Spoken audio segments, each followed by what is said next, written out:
fokus dulu tadi soal kerumitan atau psikologis dari partai politik untuk mengusung cawapres ini. Mas Panggi sepakat dengan apa yang disampaikan oleh Mas Hanta bahwa alasan kenapa partai politik sejauh ini belum mengumumkan cawapres itu memang karena ada kerumitan-kerumitan yang dialami untuk menentukan siapa cawapresnya itu? Atau seperti apa? Saya pikir Mbak Vita tidak hanya rumit ya, pening juga. Oke.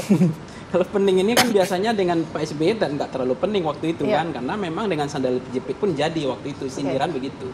Nah sekarang makanya kenapa agak pening, karena kalau tidak dikalkulasi dengan benar, tidak dihitung secara matematika politik, tidak hati-hati betul menentukan cawapres, maka gelanggang politik yang datar ini tanpa incumbent ada potensi untuk menang. Makanya hati-hati betul, ada sekarang pembisik yang membisikkan agar Anies salah menggandeng cawapres.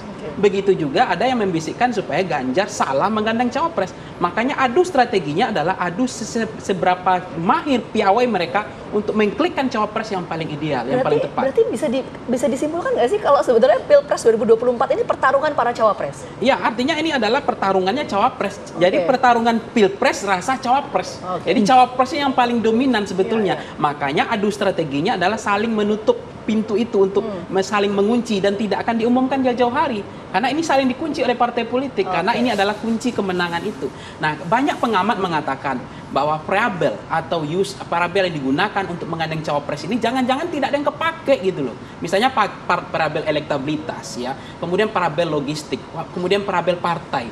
Saya jangan-jangan menurut saya nggak percaya kadang-kadang mazhab itu. Karena kadang-kadang ada juga pandangan user yang sangat penting ketika kasus Kiai Haji Maruf Amin.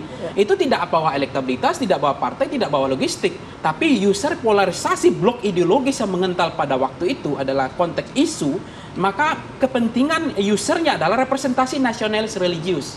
Ada juga kepentingan waktu itu Pak Budiono, elektabilitas nggak kepake juga, tapi kepentingan waktu itu adalah ekonomi, latar belakang background ekonomi. Maka sebetulnya user representasinya bisa juga representasi wilayah, Jawa non-Jawa. Representasi misalnya yang ideal sipil militer ideal dengan kepala daerah, termasuk klaster dari menteri hari ini ada Pak Erik, ada Pak Sandi, ada Pak Mahfud MD. Klaster partai politik dipakai ada Pak Ridwan Kamil, ada ada siapa namanya, ada Khofifah dan seterusnya. Termasuk klaster ketua umum partai ada misalnya AHY, Air Langga, kemudian Caimin, termasuk kemudian ada Ridwan Kamil dari partai politik. Nah ini termasuk terakhir adalah yang menarik adalah Mbak Vita, Mbak Bayu adalah user kebutuhan yang saling punya irisan yang beda kebutuhannya. Karena irisan pemilih, kalau segmen pemilihnya sama dengan capresnya, itu tidak potensial untuk mendongkrak elektabilitas capresnya.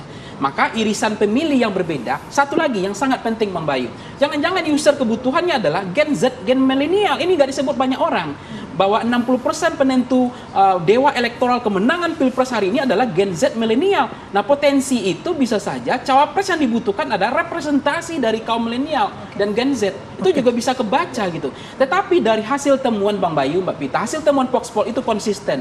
Bulan Juli, bulan Maret 2021, 2022, kita hanya tidak survei hanya 2023 ini. Itu namanya Sandi, namanya Ridwan Kamil, namanya kemudian AHY, itu sudah kepotret sama kita. Itu 2 tahun yang lalu, setahun 2 kali survei. Itu konsisten. Tapi ET nggak muncul, Erick Thohir. Tapi Erick Thohir hari ini kan sempat leading, katanya naik.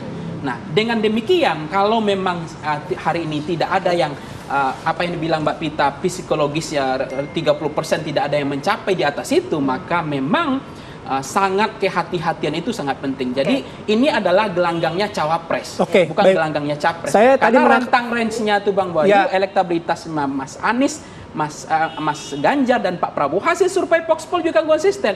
Ini rentang range margin of error, masih dinamis, masih tipis, tidak ada yang terlalu dominan. Walaupun banyak kemarin hasil survei menunjukkan Pak Prabowo leading, tapi tergantung data yang diambil. Kita nggak ambil data 2023, tapi kita yang punya data saja, itu 3 calon presiden ini juga pertarungannya masih sangat dinamis dan tipis. Berarti artinya dari 3 nama ini masih sangat kompetitif ya gitu. Nah, kita bicara tadi soal konteks kebutuhan.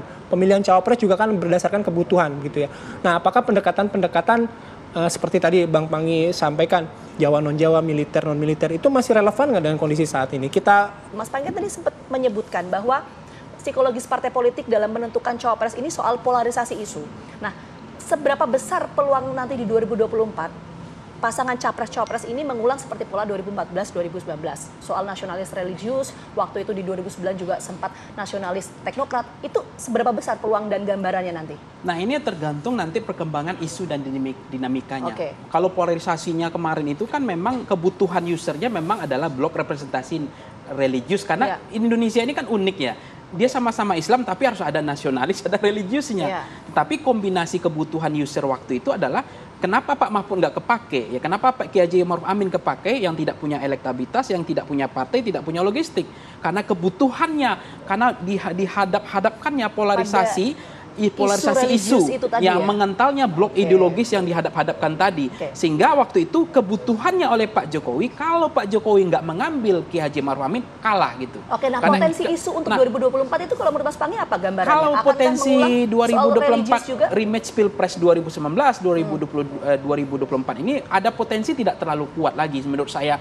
Politik identitas, polarisasi isu. Berarti kecil kemungkinan bahwa cawapres nanti akan berasal dari kalangan religius? Blok religius akan kurang kepake gitu menurut saya. Karena kebutuhannya udah beda. Makanya banyak hari ini sudah menggeser kebutuhannya kepada ekonom ya. Kemudian apalagi pemilih-pemilih yang sebetulnya milenial, Gen Z kan lebih kritis hari ini. Mereka lebih memperhatikan track record loh gitu. Kapasitas, kompetensi, trust building mereka. Tidak lagi kebutuhannya hanya sekedar selain memang penerimaan dari grassroots, kemudian penerimaan dari kingmaker, penerimaan dari partai koalisi. Cawapres ini kalau nggak diterima oleh tiga ini juga nggak ada gunanya kan gitu. Tetapi memang user kebutuhan besok ini saya nggak melihat itu Mbak Pita. Blok nasionalis religius lagi. Ekonomi itu yang menjadi diskursus ya untuk itu pun 2024 ke atas. Tergantung tantangan ekonomi ke depan sebetulnya. Karena memang waktu itu kan Pak SBY yang ngambil Pak JK, jangan lupa chemistry politik juga ada masalah.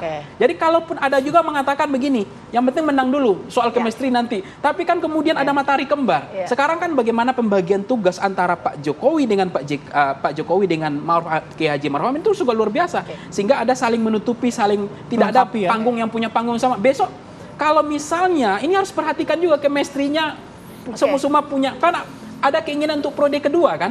Nah, cawapres dengan cawapres ini kemudian punya panggung yang sama, matahari kembar, ini juga tidak baik untuk stabilitas politik kita ke depan. Jadi chemistry itu menurut saya juga penting. Nah, terakhir itu Mbak Pita, Mas Bayu ya, saya mencermati ya dalam konteks Pilpres ini kok saya merasa seleranya Pak Jokowi ini ada dalam pikiran saya gitu. Jeroannya apa? Kalau saya berpikir Pak Jokowi ini punya common sense, seleranya itu ingin ada dua poros saja. Porosnya Pak Jokowi dengan koalisi PDIP-nya, porosnya Pak Anies dengan koalisi perubahannya. Bagaimana Anies AHY jadi, kemudian bagaimana Ganjar Prabowo jadi. Nah, dua ini selera saya menjeruan Pak Jokowi itu sekarang. Apakah itu selera kemudian apa akan info intelijen?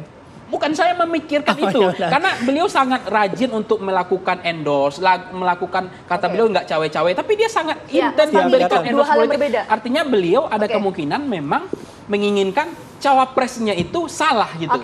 Anies salah menggandeng cawapres, tapi Pak Jokowi ingin Pak Prabowo. Karena dianggap potensi kemenangannya lebih besar. Soal poros koalisi itu hal yang berbeda. Kita fokus dulu soal cawapresnya. Tapi pertanyaan saya penasaran, kalau memang ini dari ekonom, ini perspektif partai politik itu lebih menguntungkan mengambil cawapres memang berasal dari partai politik atau non partai politik ya, Mbak ya? Atau profesional gitu ya? Nah, itu yang singkat saja. Karena waktu soal lem perekat koalisi kita karena transaksional pragmatis, maka kalau injury time last minute mengumumkan cawapresnya, takutnya nanti goncangan koalisi terjadi. Kalau tidak sesuai dengan selera partai koalisi. Maka cawapres itu menurut saya jangan terlalu injury time juga, jangan last minute juga. Karena kalau terjadi gempa, goncangan, ada yang lari satu saja, ini gagal tiketnya gitu. Jadi dia berbahaya. Kalau Mas Pangi jangan last minute, kalau Mas Hanta kayaknya last minute. Nanti kita tunggulah ya dinamikanya seperti apa. Sekali lagi terima kasih banyak Mas Hanta, Mas Pangi sudah bergabung bersama kami pagi hari ini. Nanti kita lihat dinamika menuju kontestasi Pilpres 2024 seperti apa. Sekali lagi terima kasih banyak sudah bergabung bersama kami. Oke, kami jeda. Masih ada beberapa informasi yang akan kami hadirkan sesaat lagi di Apa Kabar Indonesia Pagi.